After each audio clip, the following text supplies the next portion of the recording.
In 1934, the German engineer and World War I veteran Louis Marquis applied for his first patent. It took him years to construct a very special and unique gun. The weapon was so small that it even fit in a cigarette box. Hidden inside the belt buckle, it was ready to fire at the press of a button. It was supposed to protect its owner in case of running out of ammo or being not armed at all. 10 years later, in 1944, Marquis even received the order to build several prototype models. The client was none other than German police and therefore the SS itself. This weapon became later famous as the belt buckle pistol. But only a few know the patent obtained for this special gun was meant for a completely different construction, the Belt Buckle Revolver. It was the direct predecessor of the belt buckle pistol. In this video, I'm going to shed light on this unknown first model belt buckle revolver. You will see how the weapon would look like if it's ever going to be found, and you will also see how it worked.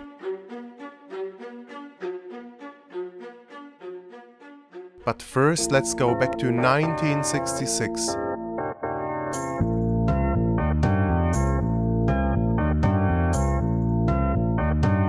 America has already been at war for about a year with North Vietnam. The Beach Boys have released their most important album. Truman Capote finally published his novel In Cold Blood, in which he opened up a completely new literary genre, the new journalism. And besides all these disasters and spectacles, a writer only known to the gun collector's world, Walter H.B. Smith, updated his already existing book. It was here, in his 1966 edition of Small Arms of the World, where an interested public became the first time aware of a belt buckle pistol. The two-liner mentions a very rare weapon, captured in the Second World War. It didn't take long for the rumor mill to churn. Not only did stories accumulate about the wondrous and secret weapon, which was allegedly carried primarily by high-ranking SS members, but the acquisition and finding was also embellished into adventurous legends. Since many collectors wanted to expand their collections with this unique weapon, dozens of them suddenly appeared on the market. After just a few years, a small but very expensive collector's niche had formed, in which fraudsters took advantage of the lack of information to make big profits. But let's push this aside and dig deeper into this topic. What was the purpose of this unusual weapon? What reason led to its development? And who made it? To find out, we have to go back to 1915.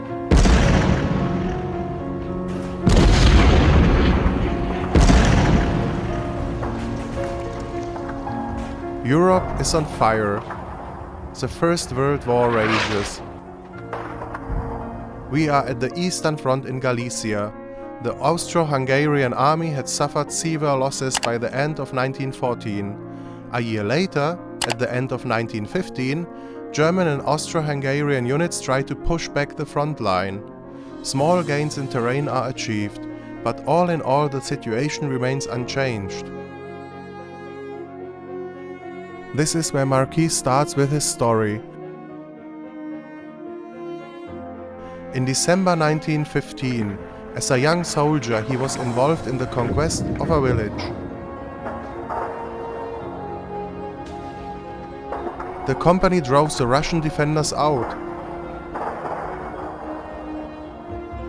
After the battle was over, few guards provided security that evening, while the exhausted and hungry soldiers made their way to the field kitchen. They left their equipment and guns behind. It was only supposed to be for a moment. But then suddenly came the Russian counterattack. 350 German soldiers had nothing to defend themselves. Only 90 soldiers, some seriously injured, were taken prisoner by the Russians. At least, that's how Louis Marquis describes it. It was not the disgrace of defeat that concerned him. It was the helplessness in which he and his comrades found themselves cut off from all their weapons. Marquis' story could never be proven right. It also remains unclear if a Russian attack could have been defended only by using small caliber guns mounted on belts. What is fitting is that most common soldiers did not carry a backup to replace their rifle. At that time, only officers carried revolvers and pistols. The later inventor of the belt buckle pistol had several years in captivity to think about a solution while he was a prisoner of war in Russia.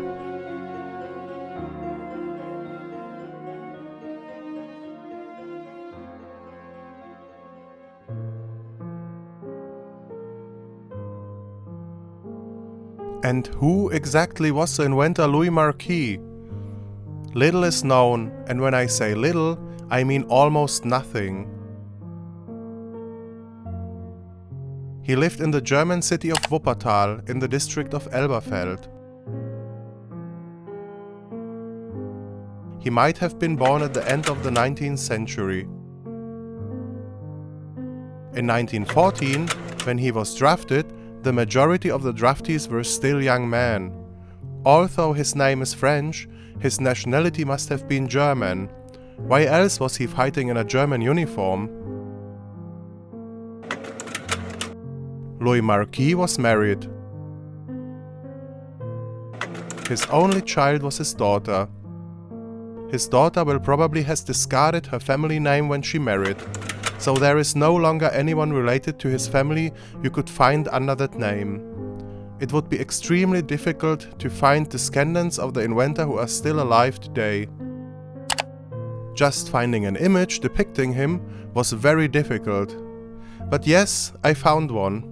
It is as big as a stamp. It is a copy of a copy, and the photographer wanted to create some sort of mysterious image. So there's almost nothing left of Marquis, but let's have a look.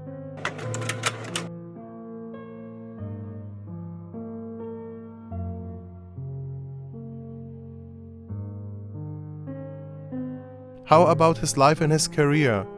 Unfortunately, nothing is known about his civilian life too. What studies he completed and where he worked is also not known. The only thing we know is he was a technician and an engineer.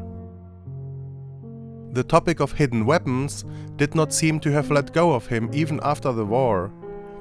Maybe he felt unchallenged in his work and wanted recognition? Maybe he saw the political conflicts of those years, the skirmishes that police fought with right-wing and left-wing groups, and wanted to develop a weapon that offered protection and was small, lightweight, and could simply always be at hand. Whatever prompted him to keep tinkering with this idea, we don't know. Only the date of his patent application and the excerpt from this patent is really certain. In 1934, he felt confident enough to apply for a patent to save his idea. A year after the Nazis have overtaken power, and German society was already undergoing a radical change. This patent document seems to be the only publicly accessible evidence that proves Marquis' existence and his invention. Everything else is only backed up by secondary sources, by journalists, some of whom had contacted his widow a decade after Louis Marquis' death. Marquis died in 1956 in Wuppertal as a result of a wound sustained in the Great War. Tragically, the inventor was never given the possibility to explain his work by himself.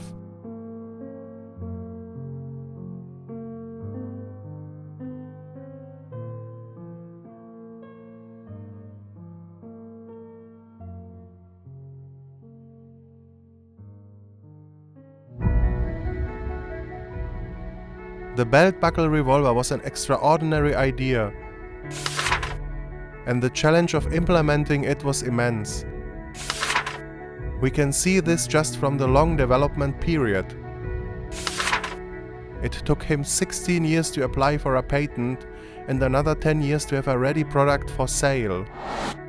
This invention became his life's work.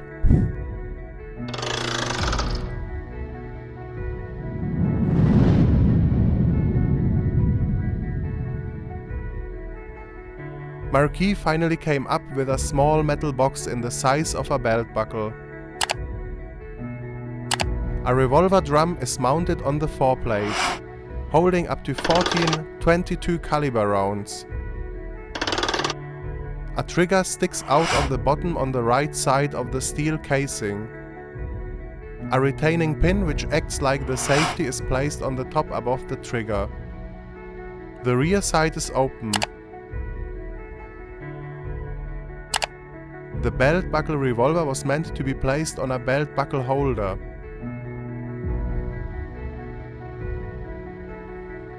Presumably this should have made reloading easier, as already loaded revolver buckles could be placed immediately on the belt. Otherwise, reloading would need to disassemble the drum from the buckle to reload it. Let's have a look inside. What we see here is the mechanism of a double-action revolver.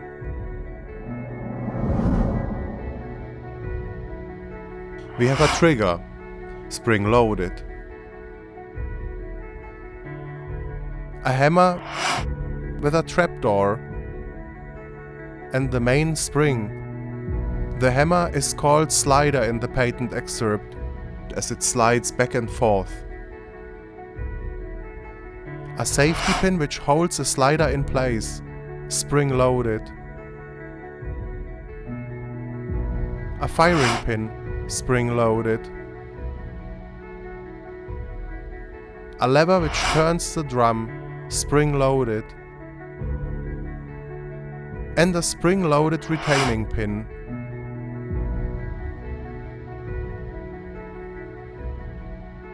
How did the weapon work?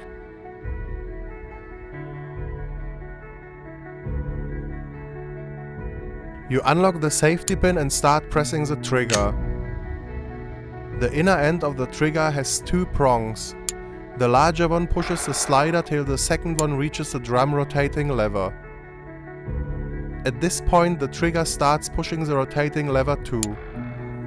Now, to have a better look, we turn the weapon around.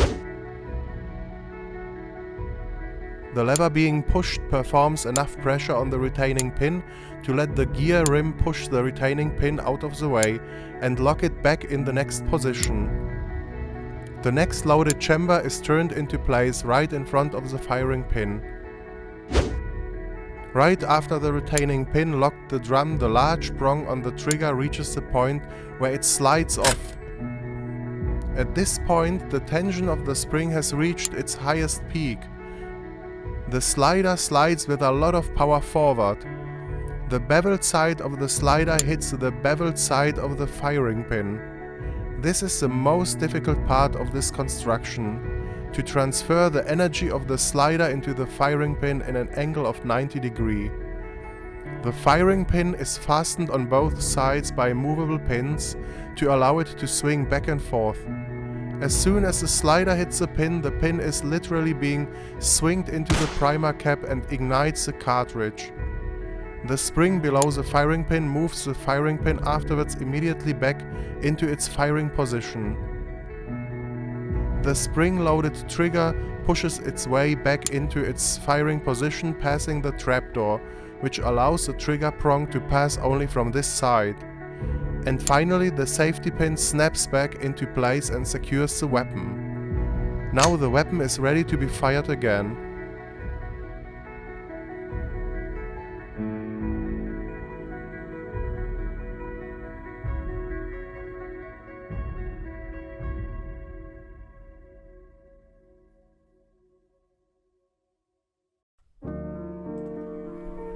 Although Marquis had his patent already secured, he sadly never managed to build a fully working model of this first model belt buckle revolver. The revolver had several issues. Sometimes the firing pin was too weak to penetrate the cartridge. Sometimes the revolver jammed, parts broke, springs were too strong or too weak. Last not least, the used cartridge was too weak for self-protection. Marquis tried to change the ammunition to the more powerful 32 caliber Browning cartridge. This change was unsuccessful. The complete mechanism had to be altered, and the revolver became technically simply too complicated. At this point he realized that the project, belt buckle designed as a revolver, came to an end. 10 years after his death, his widow was selling all remaining parts of his collection of weapons he built. Among other stuff, there were also 2 models of the belt buckle revolver. Mrs. Marquis pointed out one was not working. If I'm assessing it correctly, one revolver was visibly not working. Parts were missing. It was broken. The second one looked presumably intact, but must have had the already described issues. This statement made by Mrs. Marquis is evidence that there are 2 models of this, I think we can say that, super rare gun. Only one is presumably complete. The weapons were sold in 1966. 6 years later, they were banned by German gun laws. The person who bought these weapons, if he is still alive, can technically not claim they are in his or her possession. Owning this weapon is since 1972 a serious crime in Germany. In other words, this invention is probably lost for a very long time, as the German gun laws will not be changed in the near future. Interestingly, Marquis applied in 1936 for another patent, this time for a belt buckle designed as a container to be mounted on military belts. In this new patent, his main achievement was to construct a small metal casing which was waterproof and could carry first aid dressings, cigarettes or other important items which should be sealed till they were supposed to be used. We can see the belt buckle topic did not let go of him, and soon he started to work on a different model, this time a pistol, the model which is widely known as the belt buckle gun and was already discussed by Ian McCollum from Forgotten Weapons and other YouTuber. And what about the sense and nonsense of a belt buckle revolver? How useful was the weapon and what was the real aim of it? The weapon was constructed for right-handers, but the trigger is, as we can see, on the left. And this was, of course, planned. Marquis constructed it as a close-distance weapon. It was never about shooting attacking opponents. The story Marquis kept on telling was part of his selling tale. Nothing was better to explain the development of a weapon than that it was needed being a defenseless victim. The stories of the SS men shooting their way out with belt buckle pistols to avoid arrest is, of course, also complete nonsense. This weapon was suitable for a man-against-man fight. Just imagine the moment you try to get the upper hand in a fight for your life situation and you manage to keep the opponent with your right hand on distance while you use your left hand to shoot your belt buckle revolver. Right after the war, Marquis had enough reason to keep on constructing his weapon. The political conflicts of those years left many people dying in the streets, police officers as well as right or left-wing opponents. Germany was in those years a witch's cauldron.